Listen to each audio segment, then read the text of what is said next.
अच्छा बताओ, कभी सोचा है कि अगर हम कुछ भी हवा में उछालें तो वो नीचे ही क्यों गिरता है, ऊपर क्यों नहीं चला जाता? सोचने वाली बात है ना। अब साइंस कहता है कि ये सब ग्रेविटी की वजह से होता है, लेकिन ग्रेविटी का पता चला कैसे? बस एक सेब गिरा और न्यूटन को आइडिया आ गया।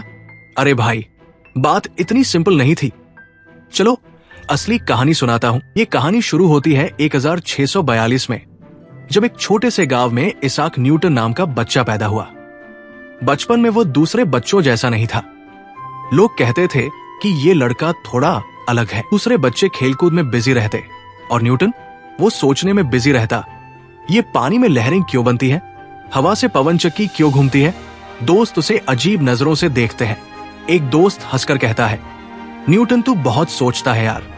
न्यूटन बड़ा हो गया है, पढ़ाई में तेज है, उसे कैम्ब्रिज यूनिवर्सिटी में दाखिला मिल गया।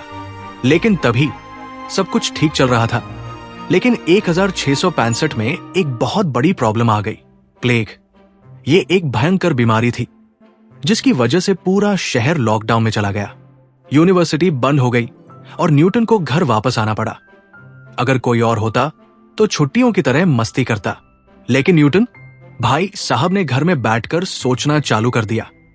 एक दिन गर्मियों की दोपहर, न्यूटन अपने बगीचे में बैठे हैं।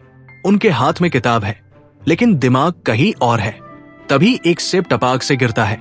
न्यूटन देखकर चौंकते हुए, ये सेब सीधा नीचे ही क्यों गिरा, इधर उधर क्यों नहीं गया?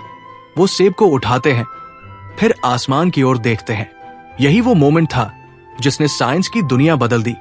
न्यूटन को समझ आया कि कोई ना कोई ताकत जरूर है जो चीजों को नीचे खींचती है, और उन्होंने इस ताकत का नाम दिया ग्रेविटी।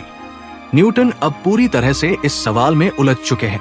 वो अपने कमरे में मैथमेटिकल कैलकुलेशंस कर रहे हैं, चार्ट बना रहे हैं, कॉपी पर सर्कल और एरोस खींच रहे हैं। न्यूटन खुद से, अगर ये ग्रेविटी सेब को खींच सकती है तो क्या ये चांद को भी खींच रही है? और अगर ऐसा है तो इसका मतलब पूरा यूनिवर्स इसी नियम से चलता होगा।